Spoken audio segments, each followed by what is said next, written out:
అందరికీ శనార్థులు మంచిగున్నారులా. నేను వచ్చేసిన ఇయ్యాల సుతం జబర్దస్త్ వార్తలు పట్టుకొచ్చిన. ఇంకెందుకు ఆలస్యం, మొదలు పెద్ద వార్తలు చూద్దాం పారి. ఇందిరమ్మ పాలనకు 50 ఏండ్లు, రేవంత్ పాలనల జనాలకు కడగండ్లు. సొంత పార్టీ భాగవతం బయట పెట్టిన భట్టి సారు, సరిరారు పోరి మీకెవ్వరు. రంగంలోకి దిగిర్రు మనుషులు, రిలీజ్ చేస్తున్నారు అబద్ధపు వీడియోలు.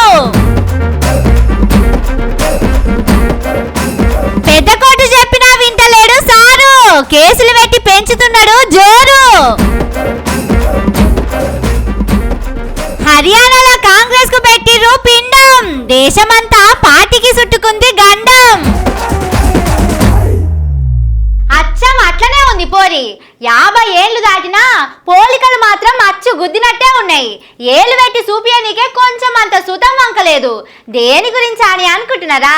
ఈ వార్త చూడుర్రి, మీకే అర్థమైతది. ఓట్లప్పుడు షేయి పాటోళ్ళు ఏం చెప్పిర్రు?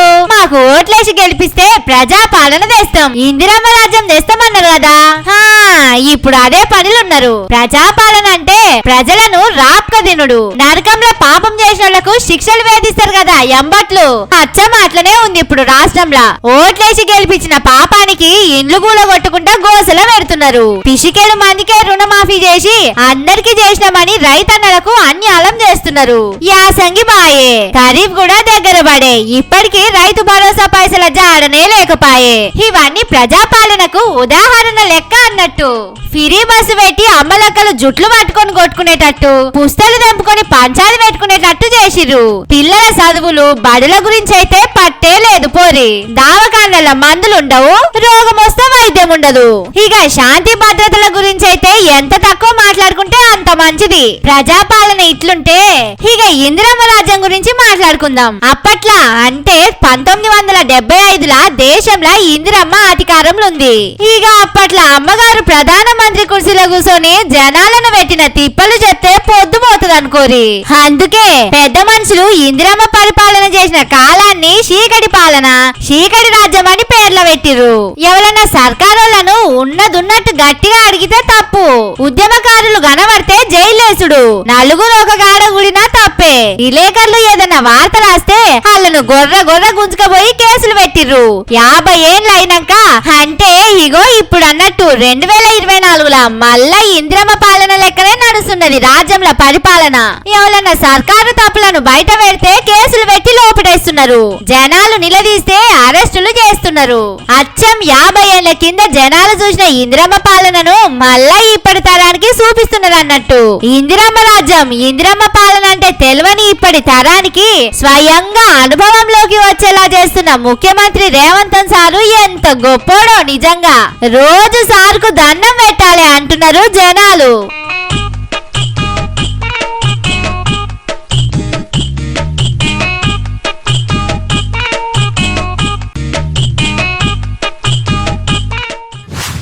అవతల భాగవతం బట్టబయలు చేసి ఎంత నాటకం ఆడిర్రో, ఎంత మోసం చేసిర్రో తెలివ చెప్పితే తెలివి కల్లోడు అంటారు. అవతలను బద్నాం చేయబోయి ఇంటి భాగవతం బయట వేసుకుంటే ఏమంటారు? ఇంకేమంటారు? ఇగో గిట్లుంటది అంటారు.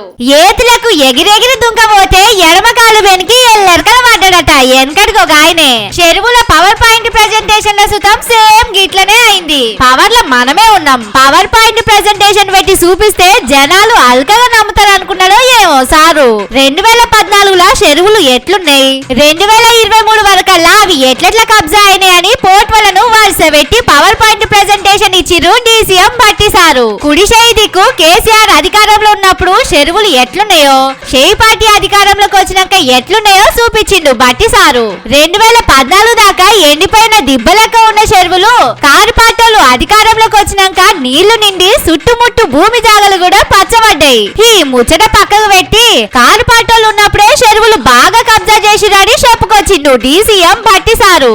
హైదరాబాద్ నగరంలో ఔటర్ రింగ్ రోడ్ లో ఉన్నటువంటి చెరువులు ఎన్ని 2014 నుంచి 2023-24 కల్లా వచ్చేవరకు ఎన్ని చెరువులు అసలు పూర్తిగా మాయమైపోయాయి. లోపలన్నీ ఆ రెడ్ బౌండరీలో వచ్చి కన్స్ట్రక్షన్స్. హైదరాబాద్ లో ఉన్న చెరువులన్నీ మొత్తం దీనికి సంబంధించిన సమాచారం మొత్తం కూడా దీంట్లో నిక్షిప్తం చేసి జాగ్రత్తగా ప్రొటెక్ట్ చేయడం కోసం ఆలోచన చేసి మీ ముందు పెట్టాం. సో నేను ఇప్పుడు మీకు అందరూ చూపించేది ఏంటంటే ఈ చెరువులు 2014 ఎట్లా ఉన్నాయి, ఇప్పుడు ఎట్లా ఉన్నాయని చూపించాను. ఏం చేద్దాం అనేది యూ డిసైడ్.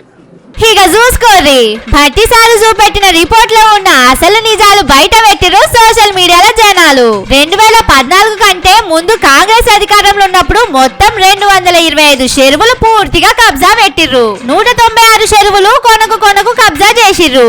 2014 తర్వాత చెరువులకు నీళ్ళు వచ్చేటట్టు చేసింది కారు పార్టీ సర్కారు. చెరువుల నీళ్ళు వచ్చినాక ఇక చెరువు ఎట్లెట్లా కబ్జా పెడతారు చెప్పుర్రి. హైడ్రా పేరు చెప్పి జనాలకు అన్ని అబద్ధాలు చెప్పేటందుకు షేయ్ పార్టీ చేస్తున్న కుట్రను బయట పెట్టిర్రు కొంతమంది జర్నలిస్టులు, సోషల్ మీడియా వాళ్ళు.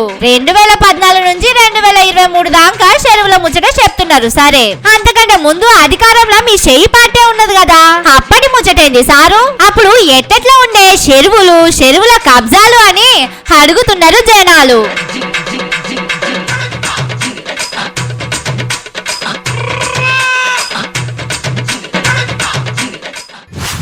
విషయం వీక్ గా ఉన్నప్పుడే పబ్లిసిటీ పీక్స్ లో ఉండాలని ఒక సినిమా డైలాగ్ ఉన్నది, మీకు యాదికున్నదా? ఇప్పుడు తెలంగాణ సర్కార్ తీర్చుతాం గిట్లనే ఉన్నది. విషయం లేదనే ముచ్చట బయట పడకుండా ఉండేందుకు ఇగో గిట్ల తీరొక కథలు పడుతున్నారు. పాము మంత్రం తెల్వనోడు తేలుకొని పట్టుకుంటే ఏమైతుందో గదే అయింది హైడ్రా మూసీ ప్రాజెక్టు విషయంలో షేయ్ పాటోళ్ళకి. రాష్ట్రంలో చెరువులు కబ్జా చేసిన వాళ్ళను వదిలిపెట్టుడే లేదని హైడ్రాని పెట్టి గరీబోల ఇండ్లు కూలగొట్టిర్రు. 30-40 ఏళ్ల కింద కట్టిన ఇండ్లు కూలగొట్టి వందలాది పేదోళ్లను రోడ్ల మీద పడేటట్టు చేసింది రేవంత్ సారు సర్కారు. వారమంతా ఆగి ఆదివారం నాడే ఏదో కొంపలు మునిగిపోయినట్టు పోయి గుడిసెల మీద రేకులర్రలేసుకొని బతికేటోళ్ళ ఇండ్లు కూలగొట్టింది హైడ్రా. ఆదివారం నాడు కూలగొట్టమని ఎవరు చెప్పిర్రు మీకు? అసలు జనాల ఇండ్లు కూలగొట్టే హక్కు అధికారం మీకెవలకిచ్చిందని హైకోర్టు హైడ్రా కమిషనర్ రంగనాథన్ సారును గట్టిగానే అరుచుకున్నది. ఇంట్లో పొట్టతోని ఉన్న ఆడోళ్లను కూడా చూడకుండా ఇండ్లు కూలగొడితే వాళ్ళు ఎక్కడ పోవాలి? చిన్న పోరగాళ్ళు ఉన్నారు, ఏడ తింటారు, ఏడమంటారు అని జనాలు షేయ్ పార్టీ సర్కారును రేవంత్ సారును పొట్టు తిట్టిర్రు. ఆ వీడియోలు సోషల్ మీడియాలో తెలంగాణ అంతటా తెలిసినాయి. అందరికందరూ షేయ్ పార్టీ సర్కారు చేసింది తప్పే అంటే తప్పే అన్నారు. మూసీ ప్రాజెక్టు హైడ్రా దెబ్బకు జనాలల్ల పార్టీకి బాగానే డ్యామేజ్ అయింది. ఇదే మోకాన జనాల కాడికి పోతే వెనక ముంగట చూడకుండా గట్టిగానే అరుచుకుంటారని అర్థమైనట్టుంది రేవంత్ సార్కు. అటుకెళ్లి ఢిల్లీ పెద్దల సుతం రేవంత్ సారును గట్టిగానే క్లాస్ వీకింది. పార్టీని గంగల కలుపుతున్నావు, అసలుకి నీ మతికి ఏమనుకుంటున్నావు నువ్వు అని తిట్టుడు తిట్టింది. ఇక ఈ డ్యామేజ్ ని కవర్ చేయనికే 250 మంది మనుషులను రంగంలోకి దింపిండట రేవంత్ సారు. 350 కోట్లు ఖర్చు పెట్టనీకే సిద్ధమైందంట. కొంతమందికి పైసలు ఇచ్చి మూసీ మీద హైడ్రా మీద లేనిపోని అబద్ధాలు చెప్పించి వీడియోలు తీసి ప్రచారం చేపిస్తున్నారు. ఓ అన్నలు అక్కలు, వీడియోలు చూసి తయారు చేసిన అబద్ధం వార్త పేపర్లు చూసి నిజం అనుకొని బంషేరు పైల ముర్రి.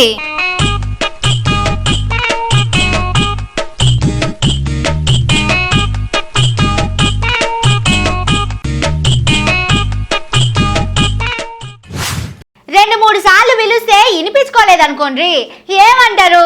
షో మీద పేనే వార్తలేదంటారు. జర కోపమైనాక కూడా చెప్తే వినలేదనుకోండి ఏమంటారు? షోలలో షెట్లు మొలిచినాయా అంటారు. కొంతమంది షోలలో షెట్లు మొలిచినట్టే చేస్తున్నారు. ఎవరో మీరే చూడుర్రి. చెవులు జాడిచ్చి చేతులు ఆడిస్తే ఏం చేయాలో అదే చేస్తది పెద్ద కోర్టు. నిన్నగాక మొన్ననే చెప్పింది. అంటే జర్నలిస్టులను ప్రభుత్వాలు బెదిరియొద్దు, కేసులు పెట్టొద్దు, వాళ్ళ పనికి అడ్డం పడొద్దని చెప్పి 3 రోజులు సుతం కాలే. చేయొద్దని చెప్పిన పనిని ఆలాయించి మరీ చేస్తున్నాడు తెలంగాణ ముఖ్యమంత్రి రేవంత్ సారు. జర్నలిస్ట్ గౌతమ్ మీద కేసులు పెట్టించి అరెస్టు చేపించిర్రు. తెలుగు స్క్రైబ్ అనే వార్తా ఛానల్ చేస్తున్న గౌతమ్ గౌడు ఓ రైతు తన బాధను ఎల్లగక్కున్న వీడియో ట్విట్టర్ లో పెట్టిండు. దానికి తప్పు పట్టి కేసు పెట్టి ఇవాళ అరెస్ట్ చేసిర్రు.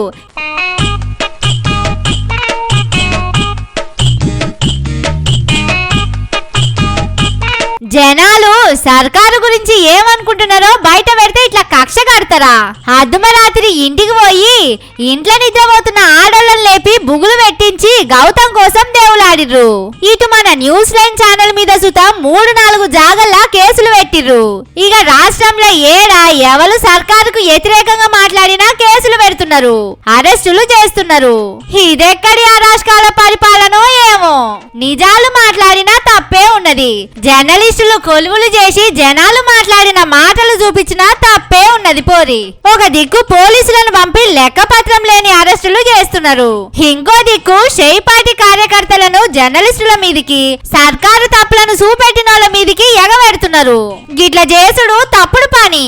జర్నలిస్టులను కేసులు పెట్టి సతాయించొద్దని పెద్ద కోర్టు చెప్పినాక సుతం రేవంత్ సారు లెక్క పెడతలేడంటే కోర్టు అంటే సార్కు ఎంత భయం ఉన్నదో కదా. 3 రంగుల జెండా పట్టి సింగమోలే గదిలొచ్చినా సరే కోర్టు మాట వినాల్సిందే, లేకపోతే జూలు పట్టి సింహాన్ని గుంజకు కట్టేస్తుంది పెద్ద కోర్టు.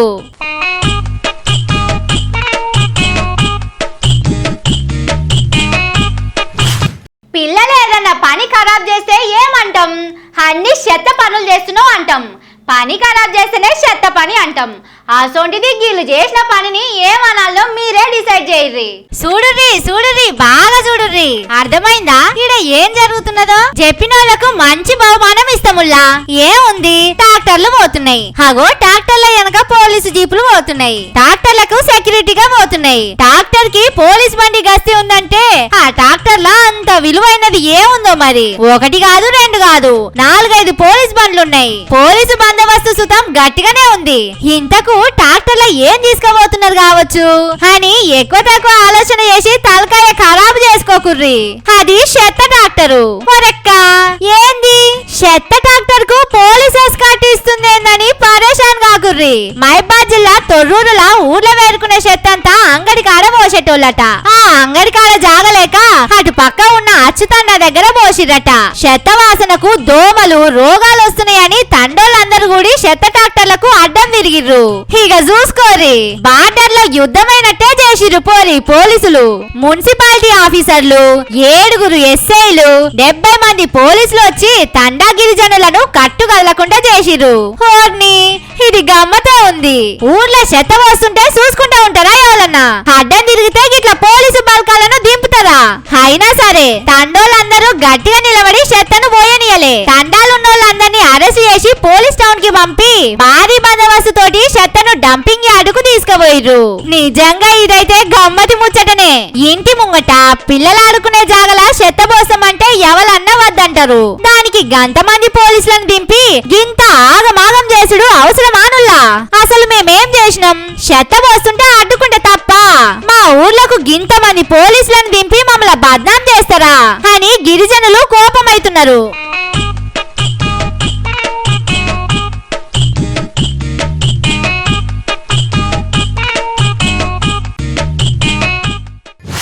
పిల్ల పుట్టక ముందుకే కుళ్ళ గుట్టి పెట్టినట్టే అయింది పోరి.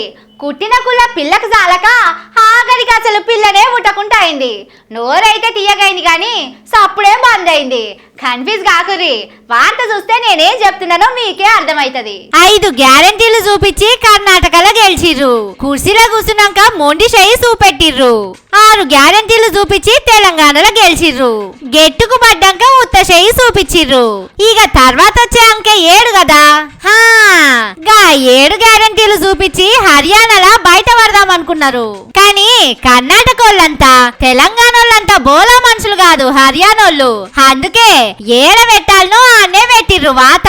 కీలేరికి వాత పెట్టుడు అంటారు చూడుర్రి, అట్లా అన్నట్టు 7 గ్యారెంటీలు ఇస్తాం మమ్మల్ని గెలిపిర్రి అని ఆశ పెట్టినందుకు హర్యానా ప్రజల సుతం కాంగ్రెస్ పార్టీకి బాగానే ఆశ పెట్టి మోషేకి ఇంత బెల్లం పెట్టి ఇక నాకు పోర్రి అని పంపించిర్రు. ఇక జమ్మూ కాశ్మీర్లనైతే 6 సీట్లలో గెలిపించి ఇక ఇంటికి పోర్రి అని చెప్పిర్రు. ఒక రకంగా చెప్పాలంటే కాశ్మీర్ లో సొంతంగా పోటీ చేసిన వాళ్ళ కంటే 1 సీటు తక్కువనే వచ్చింది షేయ్ పార్టీకి. కర్ణాటకల తెలంగాణల సుతం గిట్లనే గ్యారెంటీలు ఇచ్చిర్రు. గెలిచినాక అవతలి గడ్డ ఎక్కిర్రు. ఇప్పుడు జనాలను సీతమ్మ శర పెడుతున్నారు. వీళ్ళను గెలిపిస్తే మనకు సుతం గదే గతి పడుతుంది అనుకొని ఉషాద పడ్డరో ఏమో. షేయిపాటికి మంచిగానే బుద్ధి చెప్పిర్రు. నిన్న మొన్న వచ్చిన ఎగ్జిట్ పోల్స్ నమ్మి ఇక మనమే గెలుస్తున్నామని పిల్ల పుట్టక ముందుకే కుళ్ళగుట్టి పెట్టినట్టు ఫలితం వెళ్ళక ముందే లడ్డూలు పంచుకున్నారు. బ్యాండ్ బజాయించి ధూమ్ ధామ్ ఎగిరిర్రు. తీరా రిజల్ట్ బయటపడ్డాక ఎల్లెరకల పడ్డమని తెలిసి స్వీట్ బాక్సులు తీసి లోపల పెట్టుకున్నారట. బ్యాండోలను ఎల్లగొట్టిరట. ముంగట మురిసినమ్మ పండగ ఎరగదన్నట్టే ఉంది పోరి ఇలా కదా. గెలవక ముందే శంగడ బింగడ ఎగిరి ఇప్పుడు ఓడిపోయినామని ముఖం మార్చుకొని ఇంట్లో వన్నరని నవ్వుతున్నారు ఆ రాష్ట్రంలో జనాలు.